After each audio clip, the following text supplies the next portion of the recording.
Hello everyone, how are you all? I hope you all are perfectly fit and fine. आज का जो topic है discussion का वो है theories of international business, which is very very important for examination, whether you are appearing for UG and PG level examinations और you are appearing for NTA NET JRF examination. हर examination में concerning the commerce and management background ये question ज़रूर आएगा if you are having international business as a part of your syllabus. आज का topic start करने से पहले लेट मी रिमाइंड यू कि हमने पिछली वीडियोस में डिफरेंट एंट्रीज डिस्कस कर ली हैं, अप्रोचेस डिस्कस कर लिए हैं, drivers of globalisation, all these topics we have already covered. Today we will be discussing theories of international business which is segmented into two broad categories. पहला है हमारा classical theories of international business और दूसरा है हमारा contemporary theories of international business. लेकिन आज का वीडियो स्टार्ट करने से पहले let me remind you, please do like, share and subscribe the channel and be regular with the channel for all the latest updates. Let's proceed with today's topic. सबसे पहले हम discuss करेंगे आज classical theories of international business, जिसमें सबसे पहला है हमारा theory of absolute advantage. This was propounded bye Adam Smith. देखो ये थ्योरी क्या कहती है, let's have a quick reading of the points and then I'll explain what it is all about. This theory was propounded by Adam Smith. It emphasizes on the ability of a country to produce a good more efficiently and cost effectively than any other country. Each country is assumed to possess equal resources, but the production possibilities for each country may vary. Simple सी बात ये कही जा रही है यहाँ पर, as per Adam Smith it has been told, it has been explained that each and every country has equal amount of resources, but how the country is going to utilize those resources entirely depends on the production possibilities and the production capabilities, or you can say the production efficiency and the way the country is going to utilize those resources. ठीक है, उसी के basis पे वो production activities carry forward करेगी. जो भी you can say कि यहाँ पर हम एंटायरली कंट्री के खुद की कैपेबिलिटी की बात करें. We are not comparing two countries, we are not comparing the commodities, we are actually focusing कि जो गिवन रिसोर्सेज हैं उनके बेसिस पे, अपनी प्रोडक्शन कैपेबिलिटीज़ के बेसिस पे, अपने इफेक्टिव यूटिलाइजेशन रिसोर्सेज के बेसिस पे कौन सी कंट्री कौन सा गुड कह सकते हैं कि बहुत एफिशिएंटली प्रोड्यूस कर पा रही है, वो वही गुड्स और सर्विसेज प्रोड्यूस करती है. Rest are imported from the outside countries, right? I just hope theory of absolute advantage is clear to you all. Now proceeding further to theory of comparative advantage. This theory was propounded by David Ricardo. देखो जिन लोगों को ये जो theories propounders के नाम याद रखने में प्रॉब्लम है, शॉर्ट ट्रिक उसका समझ लो. थ्योरी ऑफ जो एब्सोल्यूट एडवांटेज है वो एडम स्मिथ ने दिया. Absolute advantage A Adam Smith A से, ठीक है. Theory of comparative advantage C, comparative से है David Ricardo, D C D together, ठीक है. तो this can be a short trick और any other method you want to employ to keep these names of the propounders in your mind, depends entirely on you. पिछली video में मैंने बोला था कोई चीज़ याद रखने में अगर प्रॉब्लम है ना तो उसके साथ एक स्टोरी कनेक्ट कर लो, फिर वो आप कभी नहीं भूलोगे, ठीक है. तो theory of comparative advantage it was propounded by David Ricardo. Comparative advantage की थ्योरी के हिसाब से, as you can see the second point, according to this theory the decisions relating to the import and export of the commodities will be determined by the comparative differences in labor cost. It considers two countries and two commodities. यहाँ पर हम एक assumption लेके चल रहे हैं कि हम दो commodities और दो countries की बात कर रहे हैं, and we have to understand कि जो डिसीजन हम लेंगे इम्पोर्ट या एक्सपोर्ट ऑफ द प्रोडक्ट का, वो इस बेसिस पे लेंगे कि दो प्रोडक्ट्स के बीच में कंपैरेटिव डिफरेंस क्या आ रहा है based on the labour cost. मतलब जिस प्रोडक्ट को मैन्युफैक्चर करने में हमें ज़्यादा लेबर कॉस्ट लगानी पड़ रही है, ज़्यादा इन्वेस्ट करना पड़ रहा है, वो प्रोडक्ट्स हम इम्पोर्ट कर लेते हैं. वेयर एज जो प्रोडक्ट्स हम at a lesser labour cost manufacture कर पाते हैं, those products we are making an attempt to export those products in the international market. So इसी के बेसिस पे इम्पोर्ट या एक्सपोर्ट डिसाइड होता है कि हम किस प्रोडक्ट को इम्पोर्ट करेंगे और किस प्रोडक्ट को एक्सपोर्ट करेंगे, ठीक है. जिसमें कम लेबर कॉस्ट आएगा वो एक्सपोर्ट होगा और जिसमें ज़्यादा लेबर कॉस्ट आएगा वो इम्पोर्ट होगा, ठीक है. चलो नेक्स्ट अब बात करते हैं थ्योरी ऑफ फैक्टर एंडाउमेंट के बारे में. This theory was propounded by Heckscher, Olin, and hence it is also known as HO theory. Please do remember this point. It is given by Heckscher, Olin, and hence it is also known as HO theory. ठीक? According to this theory, the export and import decisions will be based on the availability or scarcity of nations' resources. This theory explains the reasons for differences in relative prices and competitive advantage between two nations. यानी कि जो भी हमारी country की resources हैं उनकी availability या scarcity के बेसिस पे हम अपने प्रोडक्शन डिसीजंस लेंगे, इंपोर्ट एक्सपोर्ट के डिसीजंस लेंगे. सिंपल सी बात यह है कि जो भी रिसोर्सेज हमारे पास ईजिली अवेलेबल हैं, जो भी रिसोर्सेज अबंडेंट है हमारे पास, हम उनके प्रोडक्शन में इन्वॉल्व होंगे और उन प्रोडक्ट्स को हम एक्सपोर्ट करेंगे. वेयर एज जिन गुड्स के या जिन कमोडिटीज़ के प्रोडक्शन में हमारे नेशन के स्कार्स रिसोर्सेज एम्प्लॉय हो रहे हैं, उनको हम इंपोर्ट करेंगे and we'll make an attempt कि उनका प्रोडक्शन हम अपनी होम कंट्री में ना करें and we'll move towards producing manufacturing those goods and those commodities जिनके प्रोडक्शन में हमारे नेशन के abundant resources employ हो रहे हैं. ठीक है. Now, as far as the third point is considered, this theory explains the reasons for differences in relative prices and competitive advantage between two nations. दो goods के बीच में क्या relative प्राइसेस है, मतलब दोनों के बीच में क्या एक्चुअली कॉस्ट आ रही है निकल करके, and at the same time जो कंपेटिटिव एडवांटेज है बिटवीन टू नेशंस का, वो भी ये थ्योरी एनालाइज करती है. ठीक है. How efficiently one country is able to manufacture goods and services effectively in comparison to the other one. ठीक. Now this completes your classical theories. Moving to the next one, that is contemporary theories of international business, जिसमें सबसे पहला है Stopler-Samuelson theory. It was propounded by Wolfgang Stopler and Paul Samuelson in 1941. Please do remember the name of the people who have propounded it and the year. This theory explains the effect of international business on prices of factors of production and income distribution. This theory is restricted to one country and two commodities. The two commodities produced should not be related to each other. The country is labor abundant but capital scarce. देखो, एक चीज़ जो basic समझने वाली ये है कि जितनी भी हमारी क्लासिकल थ्योरीज़ है ना, वो इंटरनेशनल जो भी हमारे फैक्टर्स ऑफ प्रोडक्शन है उनका इफ़ेक्ट, उनके बिहेवियर की वजह से इंटरनेशनल बिजनेस पे क्या इफेक्ट आता है, वो डिसीजंस कैसे लिए जाते हैं, इस पे फोकस करती हैं. लेकिन कंटेम्प्रेरी थ्योरीज का मेन फोकस ये है कि इंटरनेशनल बिजनेस का हमारे फैक्टर्स ऑफ प्रोडक्शन या इनकम डिस्ट्रीब्यूशन पे क्या इफेक्ट आ रहा है, इस एस्पेक्ट को एनालाइज करना. As far as Stopler and Samuelson theory is concerned, international business का इफेक्ट हमारे prices of factors of production पे और इनकम डिस्ट्रीब्यूशन पे कैसा है, इस पार्ट को एनालाइज करता है स्टॉपलर और सिम्युलसन थ्योरी.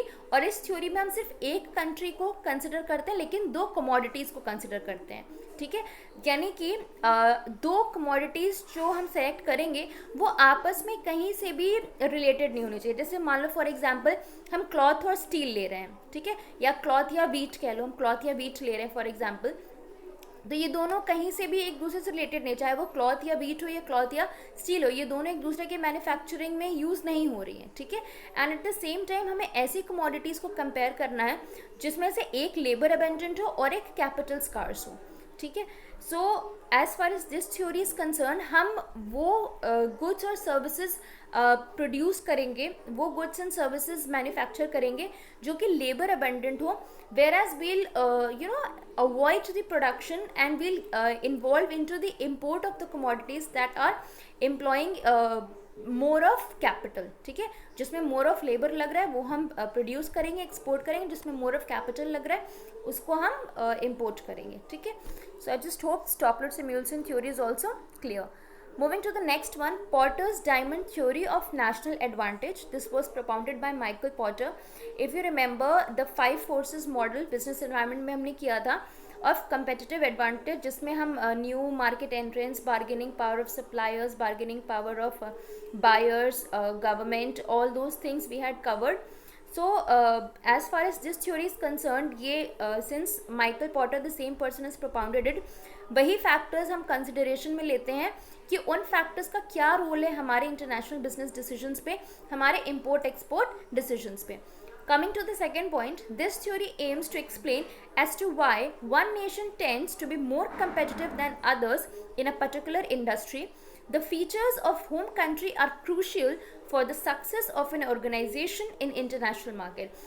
इस थ्योरी का मेन जो एम था वो ये एनालाइज करना था कि आखिर वो क्या रीजंस हैं, वो क्या फैक्टर्स हैं जिनके बेसिस पे कोई एक कंट्री दूसरी कंट्री से कंपैरेटिवली बेटर परफॉर्म कर पाती है, बेटर प्रोडक्शन पॉसिबिलिटीज़ गेन कर पाती है, better production activities carry forward कर पाती है. ठीक है, जिसके बेसिस पे ये एनालाइज किया गया कि होम कंट्री की जो कंडीशंस होती हैं वो बहुत इंपॉर्टेंट होती हैं किसी भी प्रोडक्ट के मैन्युफैक्चरिंग या प्रोडक्शन के लिए और उसकी ग्रोथ के लिए in the international market. If you remember, मैंने आपको इनिशियली बताया था कि इंटरनेशनल मार्केट में, इंटरनेशनल बिजनेस में एंटर करने से पहले हमें अपनी डोमेस्टिक मार्केट, अपनी होम कंट्री के ग्रोथ को, अपनी फर्म की growth in the domestic market, in the home country, उसको एनालाइज करना पड़ता है. And then on the basis of that we will make an attempt कि हम ये डिसीजन ले कि हम इंटरनेशनल मार्केट में एंटर करेंगे या नहीं, एंड एंटर करने के बाद हम वहाँ एक्सेल कर पाएंगे या नहीं. ठीक है, so again Porter's diamond theory of national advantage focuses on this aspect only.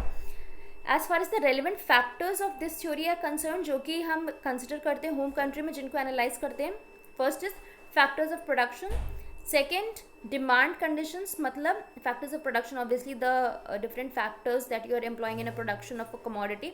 Demand conditions मतलब कि उस प्रोडक्ट की, उस कमोडिटी का डिमांड कैसा है आपके डोमेस्टिक मार्केट में एटलीस्ट. ठीक है, पहले इस चीज़ को एनालाइज करेंगे, उसके बाद ही हम इंटरनेशनलाइजेशन की तरफ जाएंगे. उसके बाद related and supporting industries. Now आपकी कंट्री में, बट ऑब्वियस है आपकी होम कंट्री में, वो रिलेटेड एंड सपोर्टिंग इंडस्ट्रीज में basically you will have a complementary industries, मतलब जो कॉम्प्लीमेंट्री गुड्स को कॉम्प्लीमेंट्री गुड्स के अंदर आते हैं, जैसे bread, butter, pen, ink, car, petrol, like that, right. तो हम ये एनालाइज करेंगे कि हम जिस कंट्री में अपना बिजनेस एक्सपैंड कर रहे हैं, हम जिस कंट्री में इंटरनेशनलाइजेशन के प्रोसेस में एंटर कर रहे हैं, वहाँ पे रिलेटेड और सपोर्टिंग इंडस्ट्रीज़ का क्या एनवायरनमेंट है, क्या अवेलेबिलिटी है. आपने अपना प्रोडक्ट वहाँ लॉन्च तो कर दिया, लेकिन अब रॉ मटेरियल्स आपको चाहिए, आपको जो भी रिक्वायर्ड रॉ मटेरियल्स, जो भी स्टॉक आपको चाहिए, अगर वो आपको मिलेगा ही नहीं, बार बार आपको अपनी होम कंट्री से इसको वहाँ पे लेकर के जाना पड़ रहा है, तो that would be a costly affair and it would be of no use and it makes no sense to enter into internationalization, right? So analyzing that what are the availability of the related and supporting industries in the international country, in the foreign country where you are going to establish the business is very very important. फिर आता है firm's strategy, structure and rivalry. आपकी firm का structure क्या है, right? That has to be emphasized and that has to be planned really well before entering into internationalization. उसके बाद आपकी स्ट्रैटेजी क्या होगी इंटरनेशनल मार्केट में ग्रो करने के लिए, और वहाँ पर आपकी राइवलरी बेसिकली वो कौन कौन से फर्म्स हैं जिनके साथ आप कंपटीशन में एंटर करोगे. This all has to be analysed. फिर आता है government, the basic policies or the rules and regulations that the government is following, and the last is chance. Chance is merely the opportunity that you will be getting to grow in the international market. So I just hope Porter's diamond theory of national advantage is also clear to you all. Sum up कर लेते हैं. इस theory का main M है ये analyse करना कि कैसे एक कंट्री कंपैरेटिवली दूसरी कंट्री से बेटर प्रोडक्शन एक्टिविटीज़ कैरी कर पाती है. ठीक. Now moving to the next one, that is Vernon's product life cycle theory. Product life cycle theory में कौन कौन सी फेजेस होती है? Introduction, growth, maturity and decline. उसी के बेसिस पे ये थ्योरी प्रोपाउंड की गई थी, and it was propounded bye Raymond Vernon in 1996, and it was based on the experience of the US market. He observed that US was the first to introduce technology-driven products. He believed that there are 4 stages of product cycle: introduction, growth, maturity, decline. जब कोई भी product market में नया होता है, जब उसे नया लॉन्च करते हैं, तो वो इंट्रोडक्शन की स्टेज में होता है, जहाँ पे एक्चुअली हमारे जो कस्टमर्स होते हैं वो अवेयर होना स्टार्ट होते हैं हमारे प्रोडक्ट के बारे में।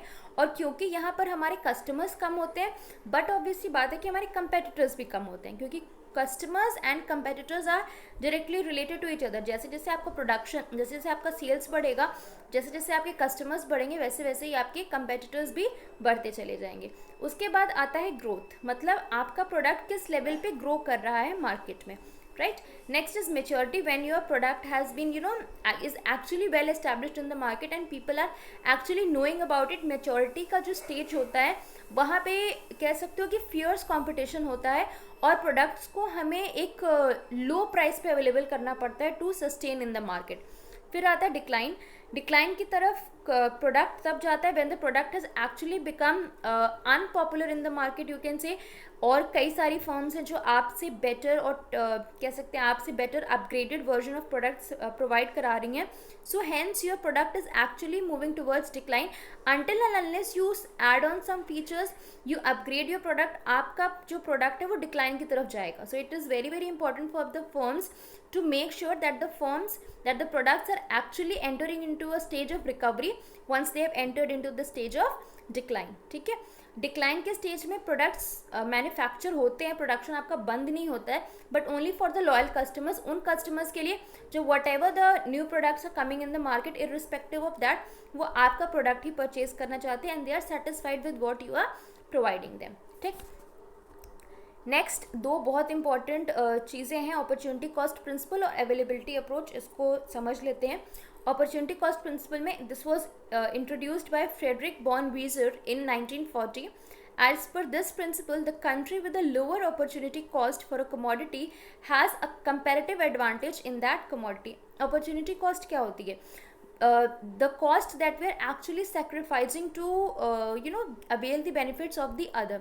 ठीक है, number of times I had given this example that if we are talking about a businessman, if we are talking about an entrepreneur, the profit that the businessman or the entrepreneur is earning is actually the opportunity cost that that is employed in return of the salary he would have received if he would have been employed in some institution or organisation, right.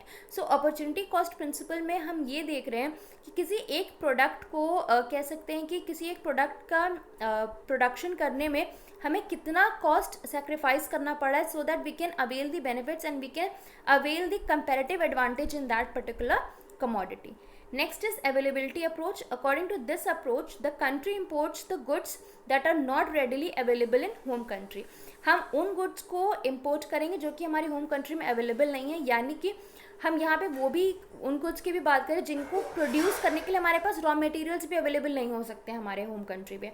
ठीक है, तो उनको हम basically focus करेंगे import करने में, where as जो goods हमारे लिए ईजिली अवेलेबल हैं, जिनके प्रोडक्शन प्रोसेस कैरी फॉरवर्ड करना हमारे लिए ईजी है, उनको हम एक्सपोर्ट करेंगे, उनको हम डोमेस्टिकली प्रोड्यूस करेंगे। अब ये जो अवेलेबिलिटी का जो कॉन्सेप्ट आता है वो डिपेंड करता है दो इंपॉर्टेंट फैक्टर्स पे, एक है टेक्निकल प्रोग्रेस और दूसरा है प्रोडक्ट डिफरेंशिएशन।